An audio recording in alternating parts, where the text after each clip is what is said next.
Welcome, everybody. So glad to be learning with the B'nai Yeshurun community once again, but also in a new way. New time, new slot, new subject. We'll still stick to learning Talmud. And so if you have learned Talmud before, you haven't learned Talmud before, it won't matter. We will all learn it together anew. And for our series that starts tonight, continues next week, takes a short break, and then continues through the month of February. We're going to be talking about emotions. And the framework in which we're going to do that is that tonight we're going to talk about sort of emotion in broad sense. I'm going to share a story from the Talmud that has emotion deeply woven through every element of it. And we will unpack it together. It's a really interesting story. And over the course of the subsequent 5 weeks, we will explore a different emotion each week. That's the sort of the premise. And perhaps at the end, we'll sort of pull it all together, and we'll sort of think about what each of these weeks might have in mind, sort of in speaking to each other. But I don't want to get too far ahead of myself, and we'll pretty much just jump right in. What I'm going to do is, for those folks who want to see what other stuff I've got going on, who want to participate in other kinds of learning, certainly with me, you can follow the link I put in the chat, and we can do that. I also there's a sign up for this class where I send a sort of weekly reminder, and I'll send a link to all the source sheets and stuff like that. So if you want to do that, you can do that. I'll also, just while I'm here. Are you going to have the source sheets though on Yeah. here? Yeah, because I didn't hear what you said, Sheila. If it's here, I can see it. Okay. I'm going to share my screen, so you don't have to worry about that.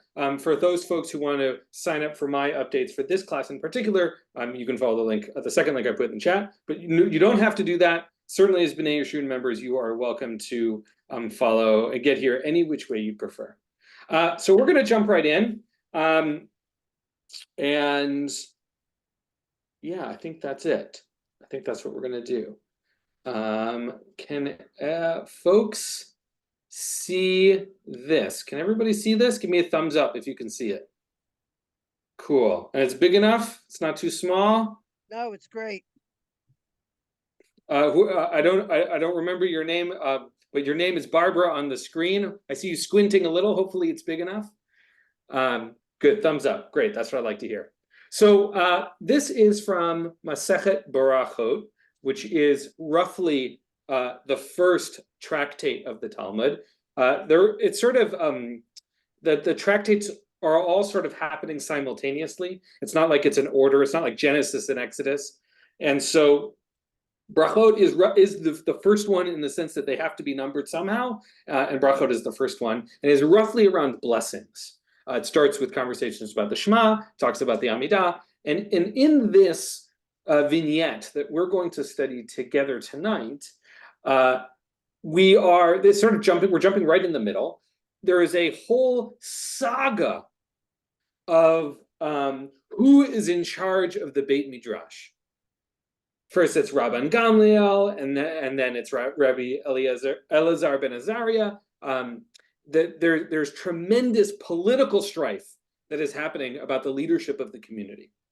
And in the moment that we are jumping into our story, Rabban Gamliel, who, if I remember correctly, is descendant of Hillel, has been removed from his role and has instead been replaced by Rabbi Elazar ben Azariah. That's the rough outline of what you need to know, which is that he started out in a position of authority, and he's no longer in that authority position. Does anyone have any questions about what I've said so far? Any questions to what I said so far? Before we jump into the story, I'm going to say like 2 sentences about Talmud, so that nobody sort of makes any assumptions about what we're learning or sort of where it stands in history, just by way of introduction.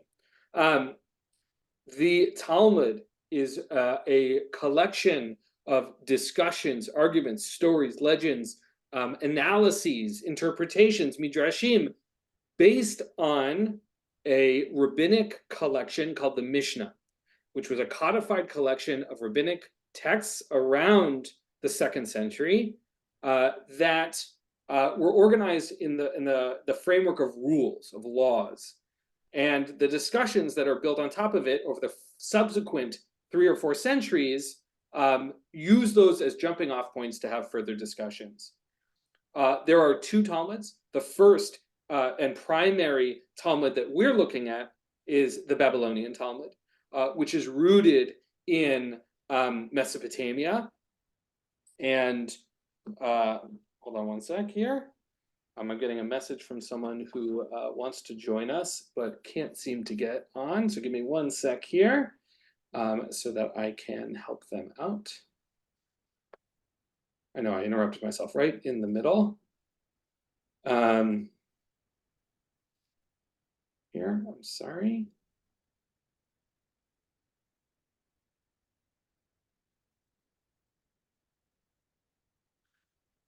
Okay.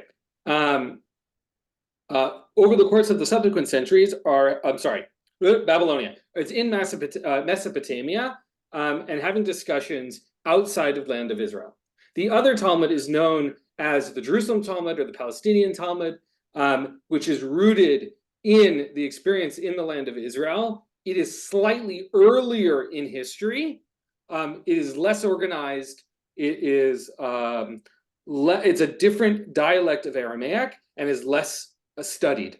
Safaria, the wonderful library website, actually has a full English translation available for folks.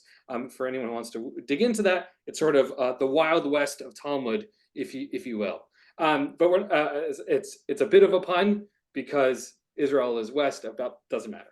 Okay, so we are going to dig into this story. As I said already, the moment that this story begins is around the deposing of Rabban Gamliel as the leader of the community. Can I get a volunteer to read the first paragraph for us? And you don't have. You could read it in English. You don't have to read it in Aramaic. Brave soul. Anybody? Yes.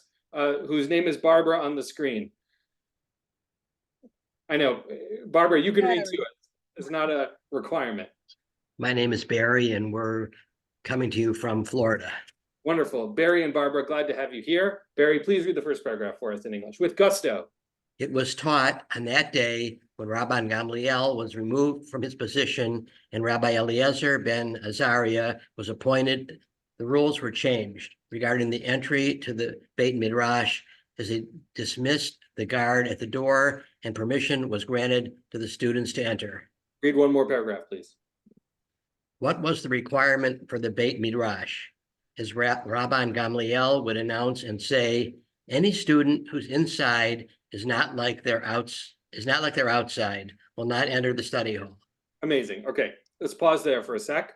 So we have, so Rabban Gamliel has been removed as the leader, and there used to be a guard at the door of the Beit Midrash, of the study hall, and that guard is dismissed, which means there's no one now creating a boundary from potential students and actual students, right? People would come to the Beit Midrash, they would want to study, and there would be a guard preventing them from doing so because the rules have now been changed. Right now, that guard is no longer there. The guard that was there had an instruction. The instruction comes from Rabban Gamliel, who established the rule, and the rule was any student who's inside was not like they're outside was not permitted. So let's pause here for a moment. What do we think inside and outside, what does that mean? What do we think that means? You can raise your hand, you can unmute. Let's just make sure that we give space to everybody who wants to talk to do that. Yeah, Sheila, why don't you start us off? I would say the values. In other words, you say what you mean and you mean what you say. You do what you say. You don't say one thing and then go ahead and do something else. Right, so meaning say insides are values, outsides are actions. Yeah.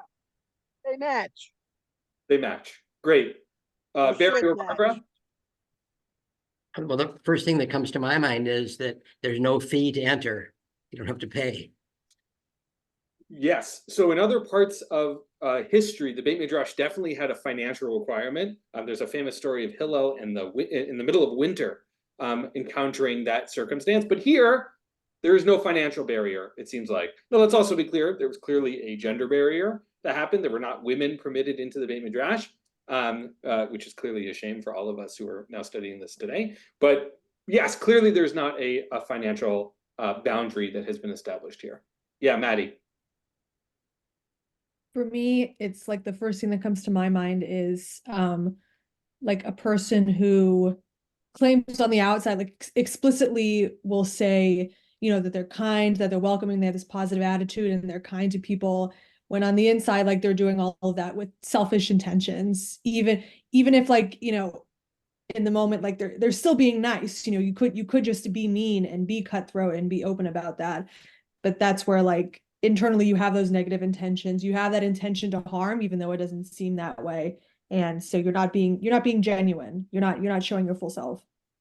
Got it. Right. So in some sense, right, my outside actions might be looking good, but my internal reasoning or experience is selfish or problematic in some way, and therefore out of alignment. That my actions have to match my intentions, as opposed to my intentions have to match my actions. Right? Something along those lines. Awesome. What else? What other potential understandings of inside and outside? Yeah, Barry. Well, just in today's terms, since we see everything from the prism of our own lives, apparently there's no need for security at the door. Yeah, I mean, so the word, I mean, in some sense, there really is, like, right, a guard who's preventing people from coming in. So in some sense, there is a security element of it. But you're right. That's not being prioritized here. I think it's important, and this will be relevant in the subsequent paragraphs, which is this is part of what the rabbis are going to be telling a story about themselves, right? And they're making themselves the heroes of the story. And so the accuracy is not, its historic accuracy is unlikely to be true, in the sense that this is much more like a bunch of dudes in a basement more than it is like a university. Just so we and later on, and when we read what the Gemara has to say about this, you'll find that that's more true than ever. David, please. So following up on kind of what you just said, maybe inside and outside could refer to how one presents oneself, whether within the community or beyond the community, because these people in Babel are living amongst essentially Persians. And perhaps what Rabbi Gamliel is saying is, if you're going to be Jewish in here, you've got to be Jewish out there too. Yeah, right. That my outside expression of Judaism, my sort of representation of being a Jew out in the world should match what my actual life is like, right? Well, I don't have a payas attached to my hat, if you will, right? They're attached to my head, to be a very, you know, sort of crude metaphor. So I want to offer another read. All of yours are very reasonable and appropriate, and they're all good. But as I told you from the beginning, this is a series about emotions. So I'm going to argue that the inside and outside has to do with our emotional, not state, but alignment and balance, which is to say that the expectation for Rabban Gamliel is that people will be able to show up to be emotionally regulated or presented or have enough self-understanding to be able to show up in the space and learn without being defensive, to right, because there's lots of challenge back and forth, to be able to be vulnerable when it's appropriate. Again, I'm reading into this. My lens is around emotion, and And that inside and outside is about I'm being honest and true about who I am and expressing that in a way. We've talked to all a bit, what everybody said is like bits and pieces of, it's all the same kind of stuff. But for me, again, I'm reading it with this emotional lens about how we might show up. Now, taking all of what we've said and the emotional lens in which I want to offer it, what does it now mean that Rabban Gamliel's rule and guard are no longer applicable? Rabbi Elazar ben Azariah has now removed that guard and removed that boundary. What does that mean for the Beit Midrash and the potential students who might learn there? More people will want to attend. Not only more people, but more people who are willing to even come through the door, right? Even if they wanted to before and they couldn't, now they can. Absolutely, Helena. I'm so glad you added that, right? More students. What else? Democracy. What's available to everybody, democratizing availability of study. Right, access has been opened to potentially new students, very much sort of in line with what Helena was saying, right? That the inside, who's not like your outside, is being presented here, and I think we're correct to understand, as a high bar.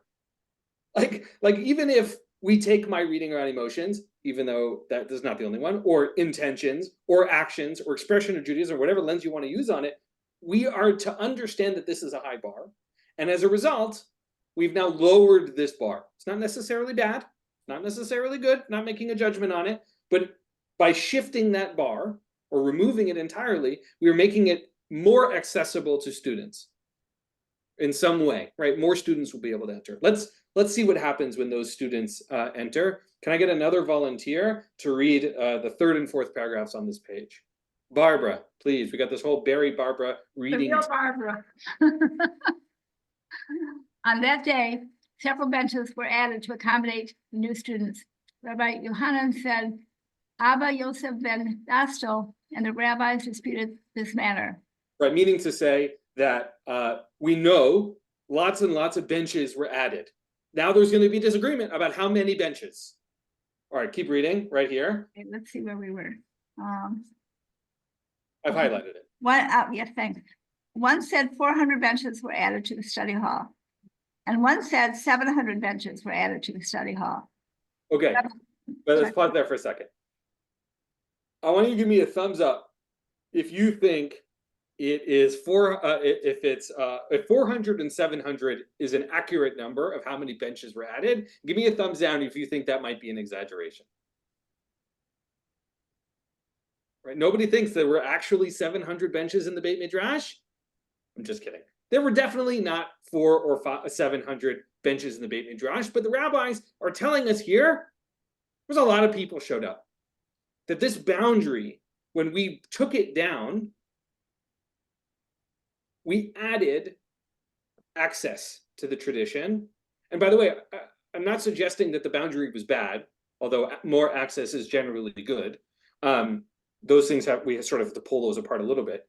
But clearly, we have a tremendous shift in what's happening here, right? We had a limitation, and now we don't. Barbara, you did such a great job. Why don't you keep reading the end of the story? Rabban Gamliel was disheartened. He said perhaps, heaven forbid, had prevented Israel from engaging in Torah study. Let's pause for a sec. Right, so Rabban Gamliel sees, right, he was in charge. He's removed from being in charge. It's not like he's not around. And he sees this huge influx of students. And we're being told, and I think in a very rare case, both in the Talmud and the Torah, about how somebody feels. He is disheartened, is the translation here. The phrase is chalsha da'ate. His mind is in pain, is in suffering, right? And he thinks to himself, which we're being told here, or he says to himself, oh my God, maybe I was wrong. Maybe I stopped people from studying Torah. Maybe I have been the one who's been limiting Torah from the people. My God, what have I done? All right, Barbara, read the end of the story. They showed him in his dream white jugs filled with ashes, suggesting that the additional students were not worthy. The Gemara comments, this is not the case, but that dream was shown to him to ease his mind so that he would not feel bad. Okay, so what happens? It doesn't really explain who the person, doesn't say who, it just says sort of they. I think it's sort of his mind or God or the spirits or whatever language you want to use. He has a dream that he sees white jugs filled with ashes, which is to say, right, the interpretation is that these are not real students. The students are the jugs. The ashes is that there's nothing. Ashes are nothing, and therefore representing the students who have entered. Now, if we forget the last sentence for the moment, we can understand why Rabbi Gamliel is saying this to himself. He sees an influx of new students. He feels terrible. And like all of us, we start to justify the decisions we've made. You know what? I was right from the first place. These students are going to be no good. They're going to be empty-headed, bad for the people, right? And then the Gemara comes to tell us, nope, it's not really true. His dream is just to make him feel better. Now, I think that this story in its entirety is talking a lot about emotion, because we have Rabbi Gamliel telling about how he feels. We don't get to hear from any of the students. And then we are told that he was shown a dream, and let's attribute it to God, even if we don't know that for sure, just to make him feel better. Which means to say that God cares about how we feel too. Yeah, Sheila. This story very much reminds me how in a synagogue, for example, or any other place actually, could be a school, whatever, when somebody new comes in, and a lot of people come because it's new, they want to see what happens, and the old one is always, you see, it's a good thing we made a change. Usually it's old and young. Sure. It's the same thing with the university. I mean, in a way, it's what's happening at the universities now. Except that universities aren't worried about what individuals think. You lost me a little bit, Sheila. The universities today with the diversity, they're not concerned so much with an individual, but they're also saying, oh, you see, we have a new person there, and have new ideas, and we're growing and whatnot. And I'd say that at the university, they're not really concerned about what the person thinks. We're here, we do. Gotcha. But it's again, right. The new versus the old is basically what I'm saying. Right, here in the It's sense. new, everybody will come initially, then they will peter out.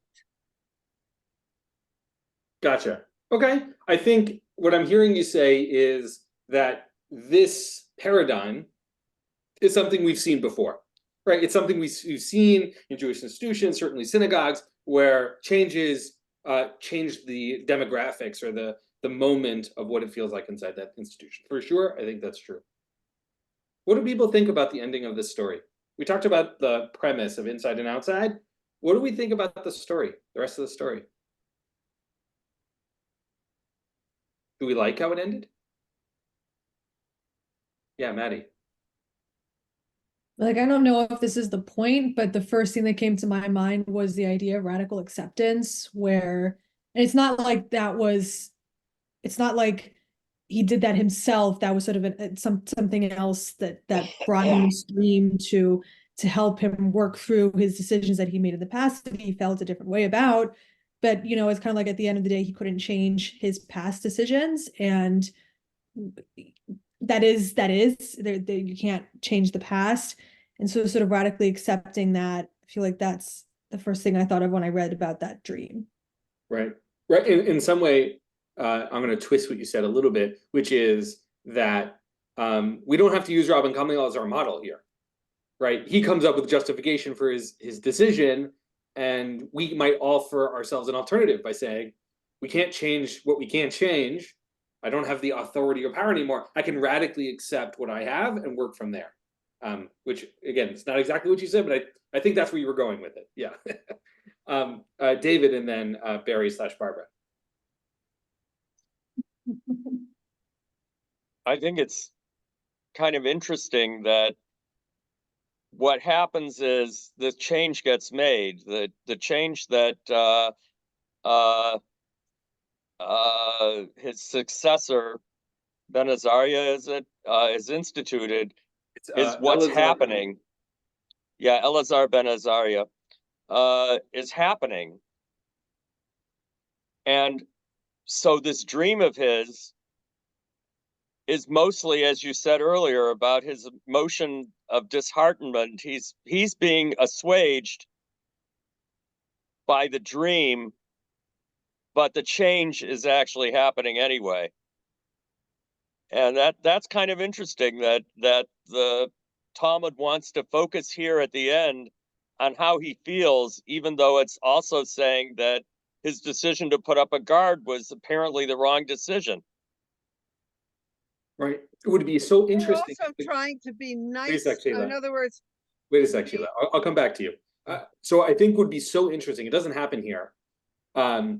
Is if we got to hear who the new students were, who were not empty-headed, and we could like discover, oh, actually there were all these amazing students who came out of this moment. We don't hear that. The Talmud doesn't go in that direction. But I think to your point, we're focusing on Rabban Gamliel here as opposed to this dramatic shift in the community's dynamics, which is again super interesting of the Talmud here on what it decides to focus on.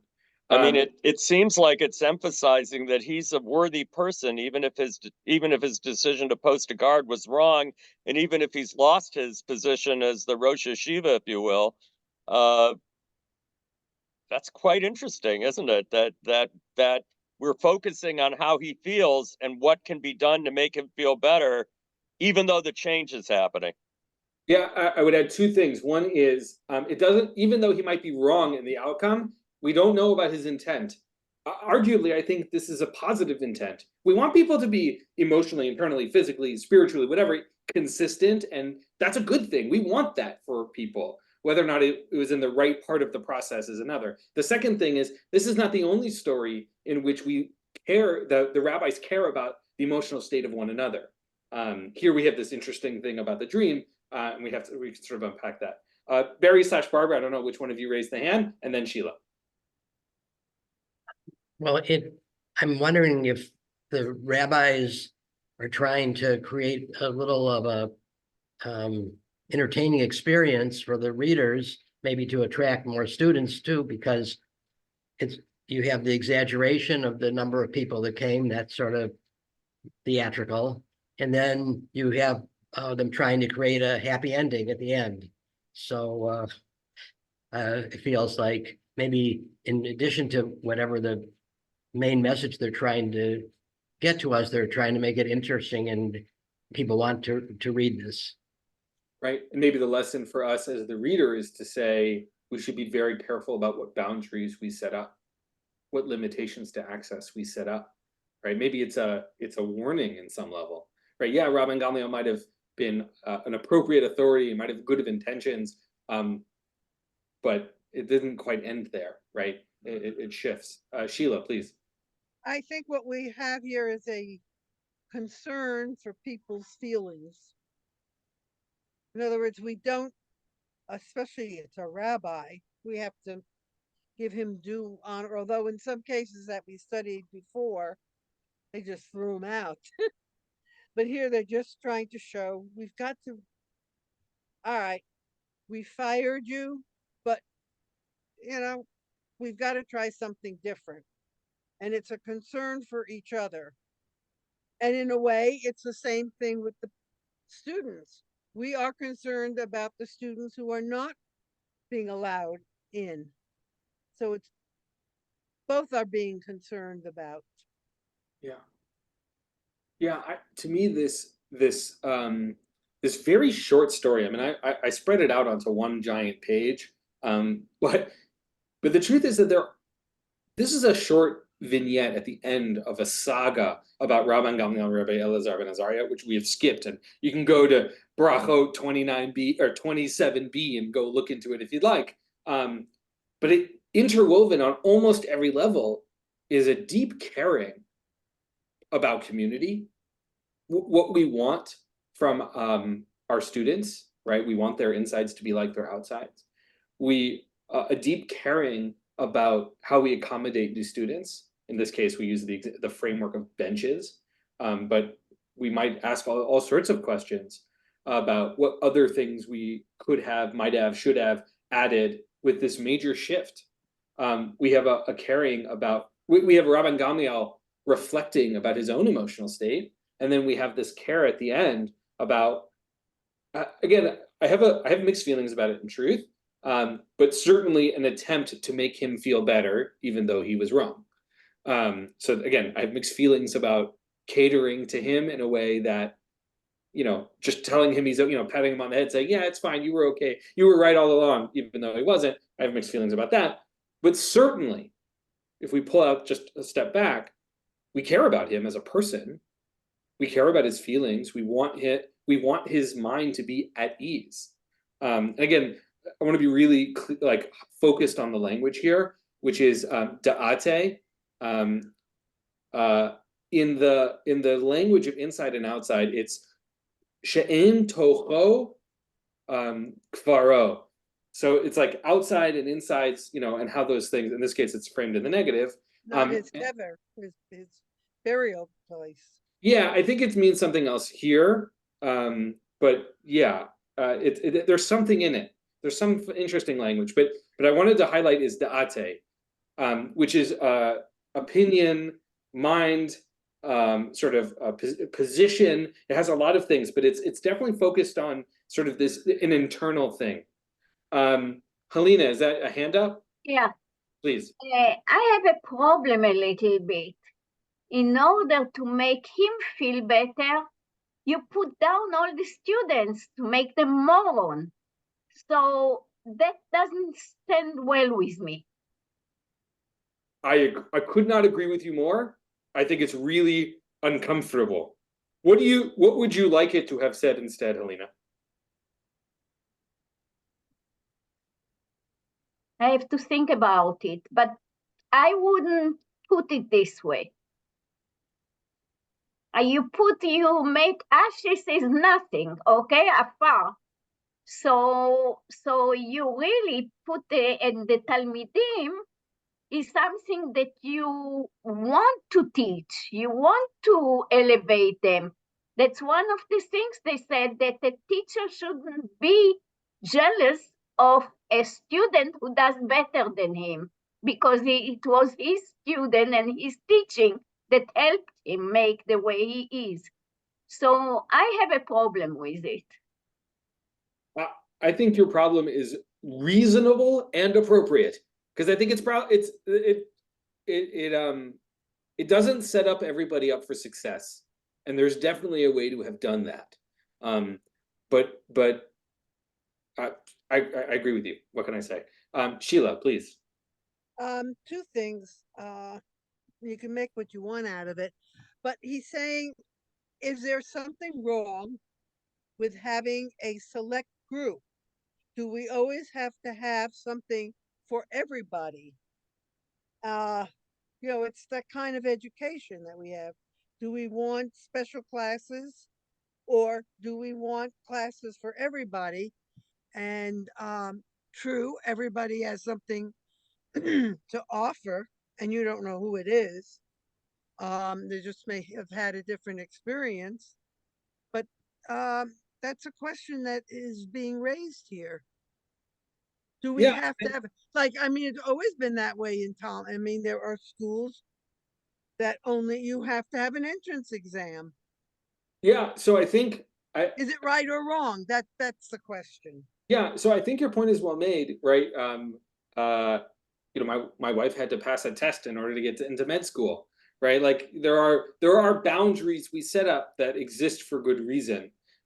So I think there is certainly an interesting conversation, and it would be fascinating, probably not for today, to go through all the stories of guards around the Beit Midrash and see how that shows up, and where those things, where we talk about access.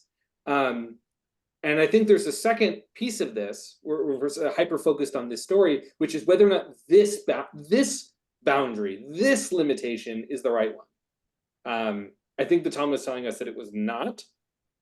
But at the same time, it's still telling us that this is of value. Insides like outsides is a value, right? That's a good thing.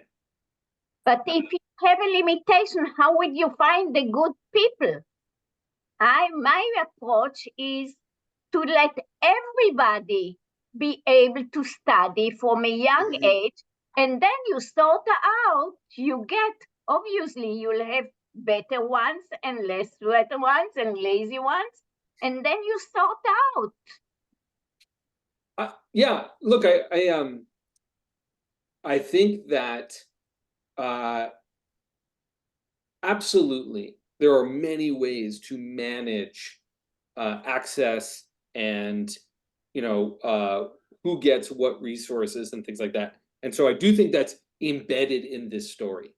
I don't think we are going to learn the most effective strategies on how to do that from this story alone.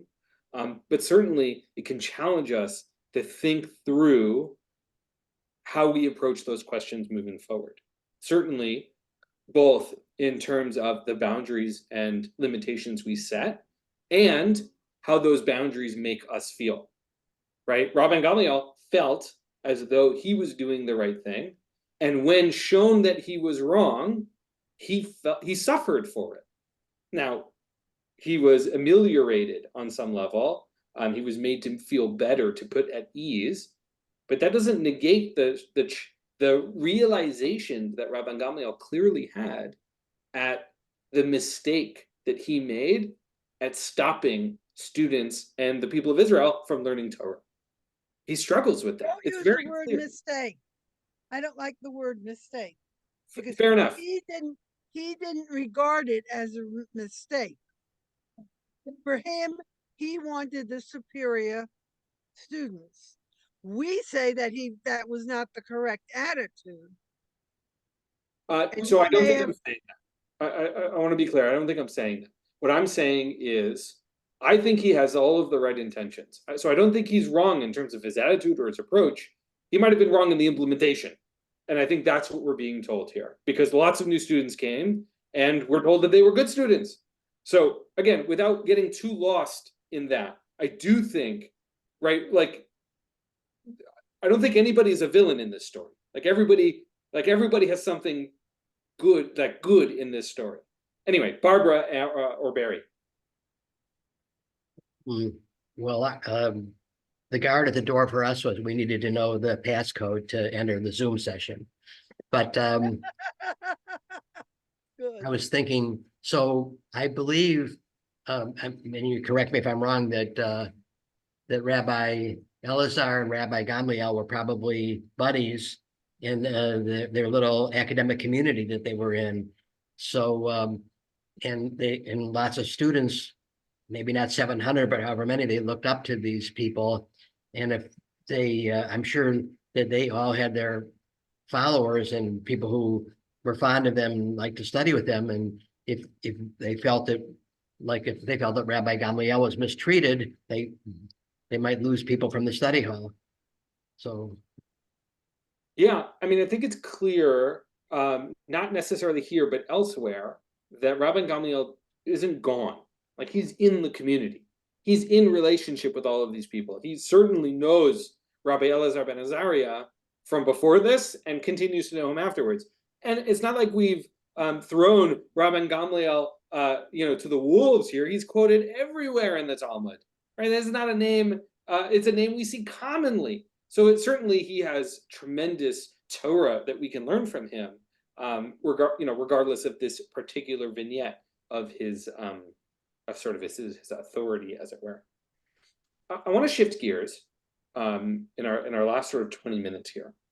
What do you think we can learn about emotions from this story, in terms of what we as individuals can learn? They matter. They matter. People are affected by them. We're all affected. We need to consider them in whatever we do, or how we do things needs to be concerned. Like he could have been made the rabbi emeritus. In other words, he could have been given something to do with, say, the superior students. And he in fact still be teaching in other places, right? Yeah. We certainly are not told that he's not. Absolutely. And here we could even we could go through and say, we know that Rabbi Elazar ben Azariah's feelings are being considered. He's now in charge. He's making decisions. We know that the new students are being, their states matter, right? We're accommodating them by adding extra spaces in the Beit Midrash. We know that Rabbi Gamliel is being cared for and his feelings. Absolutely, right? We should, my mom always says there's a better way to say whatever it is you want to say, right? Like whatever way you're going to say it, you could probably say it in a better way. And so, yeah, we want to pay attention. Maddie. I think for me, it's like, I think of that it's okay to feel the entire range, the entire wheel of emotions, both the positive ones that folks were mentioning with the welcoming in of more students into the Beit Midrash and the opening of that, and how we reflected on that, and also how we reflected on Rabbi Gamliel regretting his own past decisions and his feelings about that, and that it's okay to feel both the yucky feelings and the good, warm, happy stuff, because if we couldn't feel any of those things, we wouldn't be human. And that's just it's part of the experience to feel them and go through them in order to grow and continue to be. Maybe that's a little bit extra of me, but a lot of this, I'm with you, Rabbi, with a lot of the emotions that I'm bringing into this story. So yeah, I mean, Rabbi Gamliel could have been painted here as a villain, right? He stopped Israel from learning Torah, and he's the bad guy, and we don't care about his feelings, right? But that's not what we're being told. We're told the good things, right? That more students were added, and we should feel good about that. And as you put it, the yucky feelings here, right? They show up. They matter to us too, and so we can hold all of those things together. I resonate deeply with that lesson, both here and in many places in Jewish life. Before I come to you, Sheila. Change things. Wait, before I come to you, Sheila, is there anyone else who want a chance or hasn't got a chance to say something?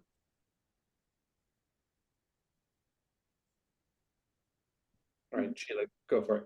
It's how you do something. That's what it's coming down to. Gamliel, he was disheartened. And he said, I'm sure to himself, but they just did, we do this with sports figures all the time now. You get rid of them, and if they may have done something good, we don't care. They're commodities. And Gamliel they should have, been nice to him, given him, as I said, give him a little class of some superior students, and then he wouldn't have felt so neglected or insulted or whatever. Yeah, I mean, I think I love the framing of commoditizing one another here, and the warning against doing that. And we don't want to commoditize neither our teachers, right?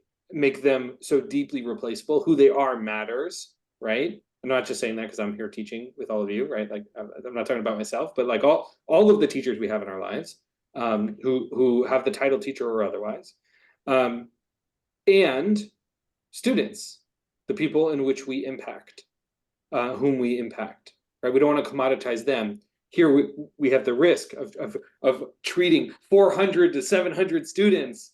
We have the risk of commoditizing them, that they're these faceless, nameless characters. We want to be really careful. All right, we want to consider them both as a group as well as individuals, and certainly in this case, we want to do what we can to make sure that they have room at least to sit at a minimum. But even in the broader lesson, right, which is that the people we encounter, the people we interact with matter. They're not just commodities, or it's like the kind of thing I think about it when I go to the grocery store and I go through the line and there's the cashier. Like I'm always super careful never to be on my phone, because I don't want to treat that person as a machine. Like, it's a person who's doing a job. The job is sliding the food over the scanner and packing it in a nice way so that I can get it home safely or whatever. Like, they're a person. Like, they have That's to work. They go. interesting. That's Right. a very interesting approach Right. and a Like, nice one. Yeah. right. And I think here again we can learn that too, right? Which is we care about people's emotional state. We care about them as people. That's true here. Yeah, Janice. Wait, you gotta unmute yourself. Oh, sorry. I see it as more about a lesson to all of us than necessarily specifically about Rabban Gabriel. He clearly had a good heart. He was disheartened when he thought he made a mistake. He meant all the best. And I think that we can mean all the best. We shouldn't be afraid to try something we think is right. And if it doesn't turn out to be right upon reflection, we shouldn't feel bad. We tried, and we tried with a full heart.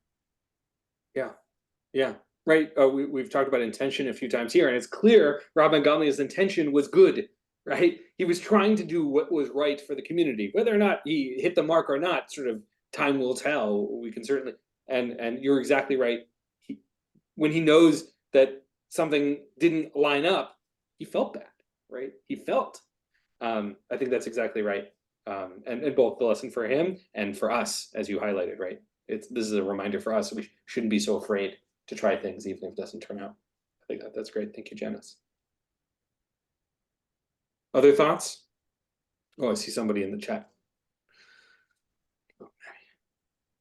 Within each person exists an entire world, right? Which we see elsewhere in Masechet Sanhedrin, right? Oh, and you said it here, right? Somewhere in Sanhedrin, maybe. Exactly right. Any other thoughts about the story? Yeah, Richard. Let's put ourselves in these shoes. Like, we're the students, you're the rabbi. But for us to come to this study hall and this Talmud study, we had to have an intention and we had to care enough to be able to come in the first place. And that's how the inside is not like the outside, then they will not enter the study hall. But since like we had the genuine intention of caring enough is why we're here in the first place.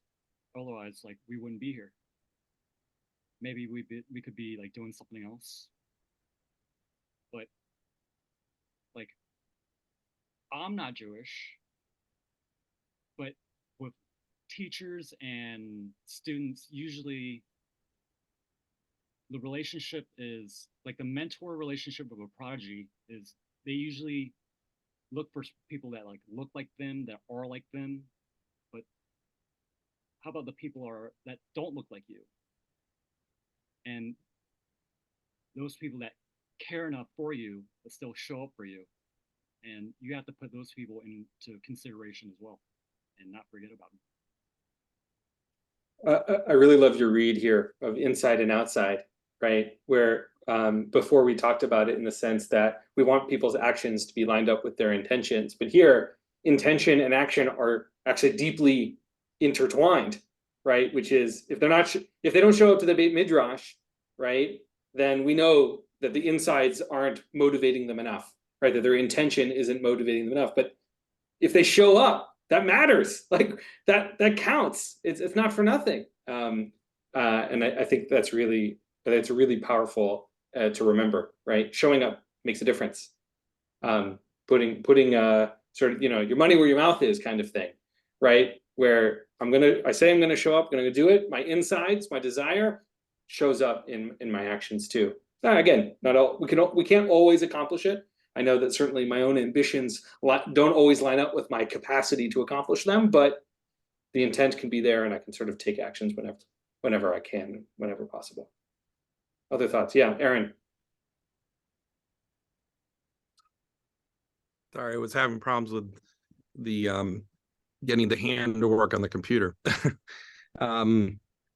So just to follow up the last comment, I was sort of cheating a little bit. I was looking at the commentary, and there's a reference to the meaning of that phrase, that he studies Torah but does not possess fear of heaven, citing the Maharsha based on Yoma 72b. And thinking about some of the other comments that we heard, it's, you could have, as long as you have the fear of heaven, you can to studying Torah.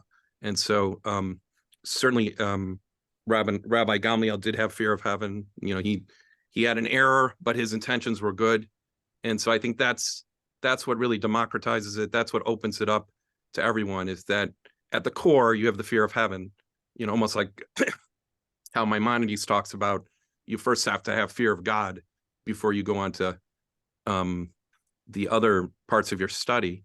And so I think that's another way to look at it, which is supported by what others were saying here as well, that, if you have the right intentions, and at the core, it comes back to your belief in Hashem, and Hashem watching over everything that you do and your actions, that, your actions, as long as they're consistent with that and genuine, that you should be welcome to study.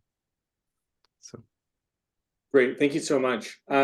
We haven't talked about yirah here, fear or awe, yirat hashmayim, fear or awe of heaven, which also is deeply emotional language. So I'm so glad that you brought it. Right, so I want to just unpack what I heard you say. The Maharsha, who is if I remember correctly, 18th century commentator, who often interprets the narrative portions of the Talmud. What I'm hearing you say, because I haven't read every commentary, so I'm certainly taking your word for it, that his read of inside and outside is that if they have yirat shamayim, if they have fear or awe of heaven, sort of placing God in God's appropriate place, that inside allows them for their outside to show up, where they can then be allowed into the Beit Midrash. Aaron, did I understand what I heard? Did I understand what you said right? Yes, although I can't take credit for reading the Maharsha. I didn't know what that source was, actually. I was just looking at the Masechet Brachot, I just happen to have at home the tractate Schottenstein edition. It just has it in a footnote, references that. So I don't, it references Yoma 72b. But yeah, that seems to be what, the commentary is saying here, and that, just as the other comments were that, Rabbi Gamliel was motivated by pure intentions. So even though his policy was an error, he must have had a fear of Hashem, and sort of that seemed to be, the important aspect of it. And that's what opens up the study to everyone, that you can make it more accessible that way.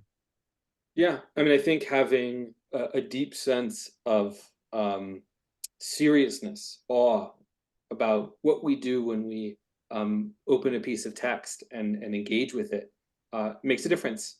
I heard, I don't know, I can't attribute it to the right person because I don't remember, which is that, what is it? When we pray, God listens to us, and when we study, we listen to God, which is a framing. And so here again, like putting Torah study and be sort of aligning ourselves with the broader efforts at play, whether that's God or the dreams or whatever, it certainly can be deeply impactful. Helena, I saw you, and then David. I don't think we should have a fear to study. We should have curiosity and the willing to learn. Yeah, I mean, intellectual curiosity is one of the kinds of things that certainly motivates me in my learning, and I deeply resonate. And I think, look, I think we did just a taste of it at the very beginning of sort of analyzing what we think inside and outside might be. And I bet you we could probably spend an entire hour brainstorming all the different options for inside and outside, and what motivates people to study. Which is a worthy task, certainly, of any time. But I think that we can clearly see that when the boundaries are removed, more people are driven by that curiosity or yirat shamayim or whatever motivated them to to enter the Beit Midrash. Certainly, we see that happening, right? 400 or 700 benches. Again, if you imagine a bench has multiple people on it, a lot of people. All right, David, you were going to say. Yeah, so it occurred to me, I mean, I think we've seen this from before this story, at least on one other occasion, and I don't honestly remember exactly what the dispute was that caused Rabban Gamliel to lose his position. But I'm kind of interested how that maybe ties in with the idea that we should be concerned with his feelings, even if he no longer has his position. And it does occur to me that there are times when we've seen elsewhere rabbis arguing rather strongly with one another to the point of not necessarily physical blows, although sometimes that might happen, but certainly emotional blows or intellectual blows that end up being emotional blows. So whatever the blows actually were, I don't recall, but it's interesting that we come around at the end of this vignette, which is at the kind of at the end of this story, to worrying about how everybody feels, which in the heat of the moment, I don't think they were. Although, as I say, again, I don't actually remember specifically what the argument was about. Yeah, off the top of my head, I don't remember either. And I think that very much lines to something I think, Barry, you said earlier, right? Which is, and I think is a good reminder in terms of Talmud in general, which is the Talmud is an edited text. It's contrived, and I don't mean it in a negative way, right? It's designed for the reader, for us. It's a pedagogical tool. It's teaching us how to think rabbinically. Again, when we start to fold those things back on themselves, then we can say like, thinking about people's emotions is part of thinking rabbinically. Like we could start to like get deep into how that manifests. But certainly a good reminder that we, the reader, are a character in this story, in the sense that when the Gemara is being crafted, the Talmud is being crafted, we, the reader, are being factored in by those editors who came much later to put all these stories back together. We're gonna conclude. We have just a minute left, so I'm gonna drop a link again in my chat, in the chat, a link to my own website and other kinds of things. On my website, you can get a link to this class if you want to get updates from me. I'll have the source sheets and other things. Generally, I believe, and somebody in the B'nai Yeshurun community can correct me, I'm pretty sure these get uploaded to YouTube. Is that correct? Somebody know? Thursday night classes? We're not sure. My Talmud classes when I taught with B'nai Yeshurun were, which you can find on the B'nai Yeshurun YouTube channel. They should be uploaded. Great. So for anyone who wants to review it, hear my story about the grocery cashier again, you can watch that and let's revisit that story again, and you can do that there.